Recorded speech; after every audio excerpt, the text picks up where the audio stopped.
ಎಲ್ಲರಿಗೂ ನಮಸ್ಕಾರ. 50ರಿಂದ 60ರ ವಯಸ್ಸಿನಲ್ಲೂ ಆರೋಗ್ಯವಾಗಿರಬೇಕಾ? ಹಾಗಾದರೆ ಈ ಟಿಪ್ಸ್ಗಳನ್ನು ಫಾಲೋ ಮಾಡಿ. ನಾವು ವಯಸ್ಸಾದಂತೆ ಉತ್ತಮ ಆರೋಗ್ಯ ಕಾಪಾಡಿಕೊಳ್ಳಲು ಆರೋಗ್ಯಕರ ಆಹಾರ ಸೇವಿಸುವುದು ಬಹಳ ಮುಖ್ಯ. ವೃದ್ಧಾಪ್ಯದಲ್ಲಿ ನಮ್ಮ ದೇಹವು ದುರ್ಬಲಗೊಳ್ಳಲು ಪ್ರಾರಂಭಿಸುತ್ತದೆ ಮತ್ತು ಶಕ್ತಿಯ ಮಟ್ಟವು ಕಡಿಮೆಯಾಗುತ್ತದೆ. ಈ ನೈಸರ್ಗಿಕ ಪ್ರಕ್ರಿಯೆಯನ್ನು ಹಿಮ್ಮೆಟ್ಟಿಸಲು ಸಾಧ್ಯವಾಗದಿದ್ದರೂ ನೀವು ಏನು ಮತ್ತು ಎಷ್ಟು ಆಹಾರ ಸೇವಿಸುತ್ತೀರಿ ಎಂಬುದರ ಬಗ್ಗೆ ಗಮನ ಹರಿಸುವ ಮೂಲಕ ಆರೋಗ್ಯ ಕಾಪಾಡಿಕೊಳ್ಳಬಹುದು. ನೀವು ಒಟ್ಟಾರೆ ಕ್ಯಾಲೋರಿ ಸೇವನೆಯಿಂದ ಹಿಡಿದು ನೀವು ಸೇವಿಸುವ ಪೋಷಕಾಂಶಗಳವರೆಗೆ ವೃದ್ಧಾಪ್ಯದಲ್ಲಿ ಈ ಬಗ್ಗೆ ಕಾಳಜಿ ವಹಿಸುವುದು ಮುಖ್ಯ. ಅಗತ್ಯತೆಗಳ ಬಗ್ಗೆ ತಿಳಿದುಕೊಂಡು ಅದಕ್ಕನುಗುಣವಾಗಿ ಆಹಾರ ಸೇವಿಸುವುದರ ಬಗ್ಗೆ ಪ್ಲಾನ್ ಮಾಡಬೇಕು. ಈ ವಿಡಿಯೋದಲ್ಲಿ 50ರಿಂದ 60ರ ವಯಸ್ಸಿನಲ್ಲಿ ಯಾವ ಆಹಾರ ಸೇವಿಸಬೇಕು, ಏನು ಮಾಡಬೇಕು ಎಂಬುದರ ಬಗ್ಗೆ ತಿಳಿಸಲಾಗಿದೆ. ಮೊದಲೇದು, ಹೆಚ್ಚಿನ ಫೈಬರ್ ಸೇವನೆ. ಧಾನ್ಯಗಳು, ಹಣ್ಣುಗಳು ಮತ್ತು ತರಕಾರಿಗಳಂತಹ ಫೈಬರ್ ಭರಿತ ಆಹಾರಗಳನ್ನು ಸೇವಿಸುವುದರಿಂದ ಹಿರಿಯರು ನಿಯಮಿತವಾಗಿ ಕರುಳಿನ ಚಲನೆಯನ್ನು ಕಾಪಾಡಿಕೊಳ್ಳಲು ಮತ್ತು ಕೊಲೆಸ್ಟ್ರಾಲ್ ಮಟ್ಟವನ್ನು ಕಡಿಮೆ ಮಾಡಲು ಸಹಾಯ ಮಾಡುತ್ತದೆ.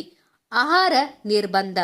ವಯಸ್ಸಾದವರಿಗೆ ಹಸಿವು ಕಡಿಮೆಯಾಗಬಹುದಾದ್ದರಿಂದ ಅವರು ಸೇವಿಸುವ ಆಹಾರದ ಬಗ್ಗೆಯೂ ಜಾಗರೂಕರಾಗಿರಬೇಕು.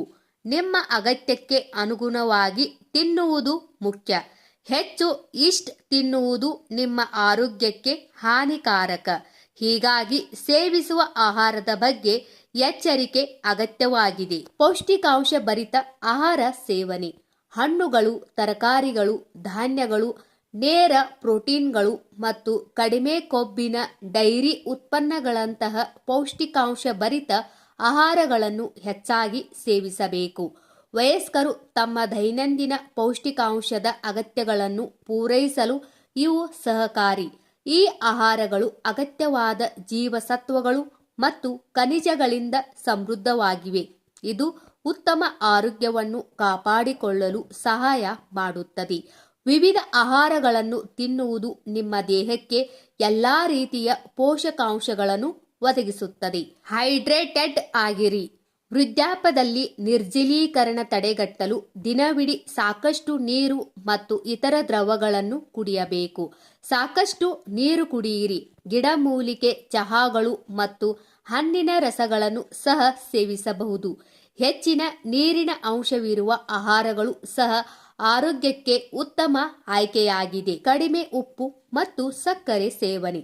ಹಿರಿಯರು ಉಪ್ಪು ಮತ್ತು ಸಕ್ಕರೆಯ ಸೇವನೆಯನ್ನು ಮಿತಿಗೊಳಿಸಬೇಕು.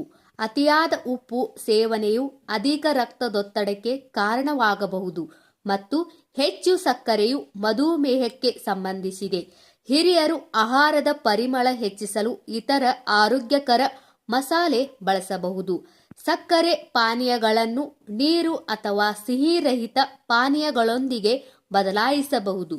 ಸ್ನೇಹಿತರೆ, ಈ ವಿಡಿಯೋದಲ್ಲಿರುವ ಎಲ್ಲ ಮಾಹಿತಿ ನಿಮಗೆ ಇಷ್ಟವಾದರೆ ದಯವಿಟ್ಟು ನಮ್ಮ ಚಾನಲ್ ಸಬ್ಸ್ಕ್ರೈಬ್ ಮಾಡಿ, ವಿಡಿಯೋಗೆ ಲೈಕ್ ಮಾಡಿ, ವಿಡಿಯೋನ ಶೇರ್ ಮಾಡಿ. ಎಲ್ಲರಿಗೂ ಧನ್ಯವಾದಗಳು.